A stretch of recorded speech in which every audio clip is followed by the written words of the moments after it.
What's going on, everybody? Christian from Treasure Town here, and today we're going to be doing a half pound of coins all around the world. We're going to be going through them coin by coin, looking at every single one, seeing if we can't find any silver ones, older ones, tough countries to find, or just rare ones, in addition to appreciating everything that comes along. Really looking forward to seeing what we get today, but we've got some super old silver in some of the past lots, as well as, again, last lot we had a 1760 coin. So I'm really looking forward to seeing what happens today.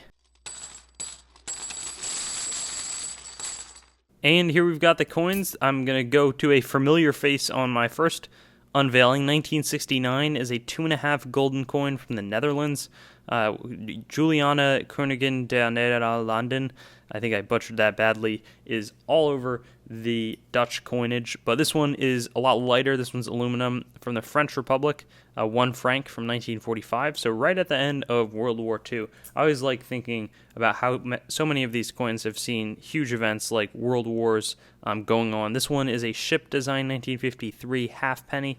I always think that that's a really neat one as well. The ships generally come out pretty well when they're incorporated on coin designs. This one, that looks Egyptian to me, maybe also Syrian, and I'm not exactly sure. That's going to be a 5, and I think that that's a 2, so probably 25 of something.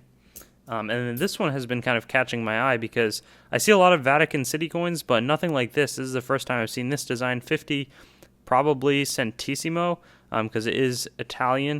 1934, so that's a lot older than most of the Vatican stuff I've seen before. Pius the 11th, Pontimax, and IVB. I don't know what that stands for, but that's a great coin that I've never seen before, nor have I seen this design. Maybe Netherlands Indies looking. Yeah, that's right on. Nederlandisch Indie, 1945, one probably cent team. Again, with these cents, there's so many different varieties, whether it's centesimo, centavo, cent, that different countries have, so it's tough to predict. 1948 from Ireland, it's got that harp or lyre that's all over their coinage. Probably a 1 pence or 1 pingen coin of the Irish pound. This one, I think, is 2 Yijiao or something like that, 1976 from China, and that's definitely Chinese with that logo, not Logan, on the front of it. Here's a 1948 1 shilling coin from Great Britain, and I think just before that was when they were still making these coins with 50% silver. After that, we've got this coin here. It is Polish, 1949. Again, a much earlier coin than I'm used to seeing. 1 zloty that did not see it's seen better days. I'll put it that way. But yeah, a lot of the coins that I've been getting in the past few lots are from much older range than I'm used to. So I'm seeing a lot of stuff for the first time. 5 pence from Great Britain is not anything too old, though. 2000. Yeah, I've seen a fair amount of those, and it's not much of a surprise. Here's a French one, 1953, 10 francs. So what they did is these were the old francs. So at one point, it was like 7 francs to 1 euro when they demonetized them in 2001, but there was a revaluation where 100 francs became 1 franc. So this is like a 10 cents coin, really, by the time they were done with the French coinage. Here's 50 Kobo. What? Nigeria. Awesome. 1991. And I'm going to try to see how many sides this coin has. It looks like 12. Dodecagon. 1991. Yeah, so that's a neat one.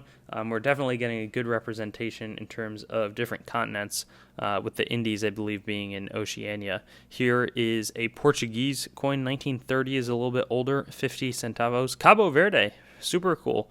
So often... I think that they also made the regular Portuguese coins with a similar design. So the Cape Verde is a little bit more difficult country to locate. So that's, glad to pick that up here. Here's a quick update, just 2 1-penny coins. Didn't want to spend a ton of time on them because we got to get to the important stuff. 1956 6 pence I don't think is going to be silver. The way it looked on this side, I kind of second-guessed myself there. I wasn't sure if we were in for something real cool, but this one is neat. El Salvador, 1952, so a little bit back in history, but it's not something that you get to see every day. 5 centavos is going to be the denomination. It's a pretty plain coin. There's not much going on, or the relief isn't crazy, but I kind of like the design. This one has been catching my eye, though, just because of the unusual shape from Colombia, so also going to be kind of in that it's in South America. El Salvador is Central America, but the shape stands out. 1 peso. This is, I guess, what a 10-sided coin would look like. So, yeah, if you're wondering what a 10-sided shape is, you have it. 1992.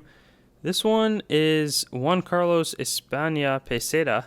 And I'm kind of curious. So I guess that this is a Spanish peseta coin. That's got to be it. I was going to say if it's like Andorra or something like that, but I know that the peseta was very devalued. So this is also aluminum feeling, really light. Wouldn't have been much cost in making that coin. Here is a 2 drachma, 1957 from Greece. 20 zloty. It's not common that we get tons of Polish stuff, so happy to incorporate these into a hunt. 1974 is the date on that one. And this one looks like it could be super old. Let me see. Mexicanos, so 20 maybe is that what that's saying? Let's flip it over. 20 centavos from 1921. So yeah, these are some of my favorite. They're very consistent with their design, but when you blow that kind of raise and that Mexican design up on like a copper coin that's new, really, really gorgeous design. One of my favorites out there. Here's 5 Rappin, Swiss coin, 1983. So those are circulating and worth more than 5 cents. It's better than finding a nickel in this bag. 20 centimes from 1962 is kind of the new stuff in terms of the French that I'm talking about. And then here is a Thai coin. So Rama the Ninth, I think, appears all over the Thai coinage. And I'm not going to start trying to learn the alphabet because it's very complicated. And I don't think I'd get much benefit of differentiating all of the different Thai coins. Here, though, is an Irish coin. I think it's 2 shilling and 6 pence in the Irish, 1940, and I'm assuming that this is going to be silver. This one's a really pretty coin, though. I guess I never really paid attention to the nice design of the instrument in addition to it just being there. So yeah, that's a solid feeling silver coin. Something's telling me that it's not super high in silver content, but that could be totally off. This one is 1 rupee 1985 from India.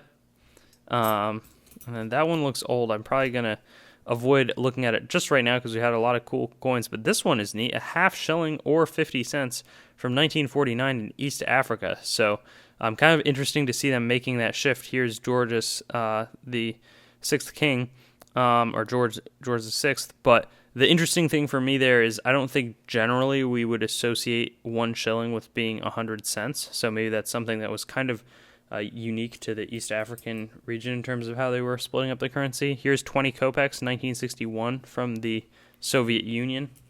After that, I keep on getting tempted to look at that. 1947, 2 francs from France.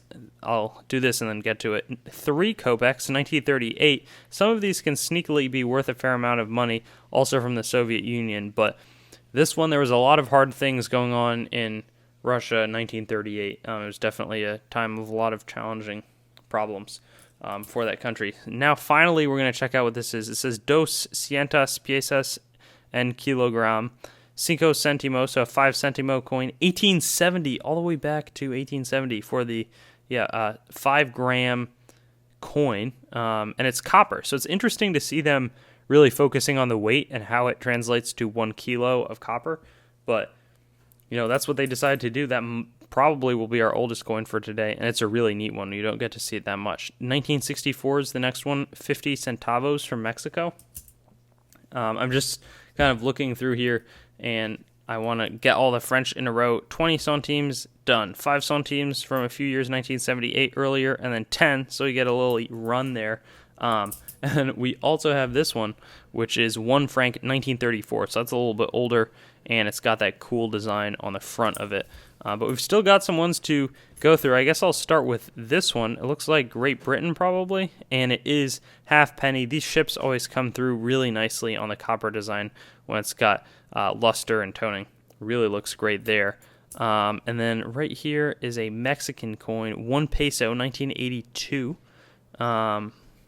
Yeah, so I was kind of had my eyes on this though. 1930, 90% silver, so that's a great find. 6.25 grams. They always made them to the dimensions of a U.S. quarter. Bummer about the rim neck, but yeah, this is going to be worth pretty much what a U.S. quarter is, unless the date's special, which I kind of doubt it is. but that's a few bucks of silver, so I'm happy about it for sure. 1 franc, 1945. Then right here is 20 centavos. So let's see. Colombia, 1963. So let me see that coin from before. I think that was the 1 peso version. Very, very similar, actually. I knew it looked quite familiar. Here's 20 centavos from Argentina, 1952. We've got another El Salvador coin. So it's pretty rare that we see so many in a row, 1956. And then we've got something that's Arabic, 10. 1920 maybe, and that says 13. Yeah, I'm just gonna say that says 1920, which is interesting. 10 probably out of Egypt, is my best guess in terms of what that eagle represents based off the Arabic lettering as well. This one here is 50 lepta from Greece, 1926, in good condition.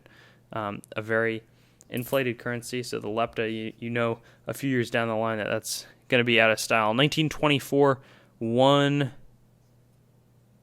Österreich, probably 1, I don't know what, 1 Pfennig, but it also could be 100 Pfennig because I know I've seen a lot of the not geld notes, so this is a really thin, small piece of a coin, so maybe it's 100 Pfennig, or maybe even whatever the denomination, not groschen, maybe shillings or whatever they were using. You know what I'm saying. Here's a 1943 coin, 5 francs from Belgium.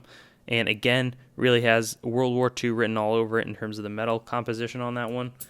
And we're going to round it out with this tiny coin from Norway, 10 ore, 1953. So I have to say, nothing super, super crazy in terms of what we found, but there was a good amount of silver, some pretty tough to come by coins in the East African 50 cents. We had this sweet 1870 coin, and then I really liked the Netherlands Indies one, kind of towards the beginning of the hunt. Got a lot of cool stuff, and I'm looking forward to seeing what happens in our next bag as well. Thanks for watching the video. I'd encourage you to like, comment your thoughts, and subscribe for more content, and get in touch with me or contact on treasuretown.yt.com, my website, my Facebook, TreasureTown, my Twitter, @treasuretown_YT, or my Instagram, @treasuretownyt. Looking forward to seeing you on some of my other videos.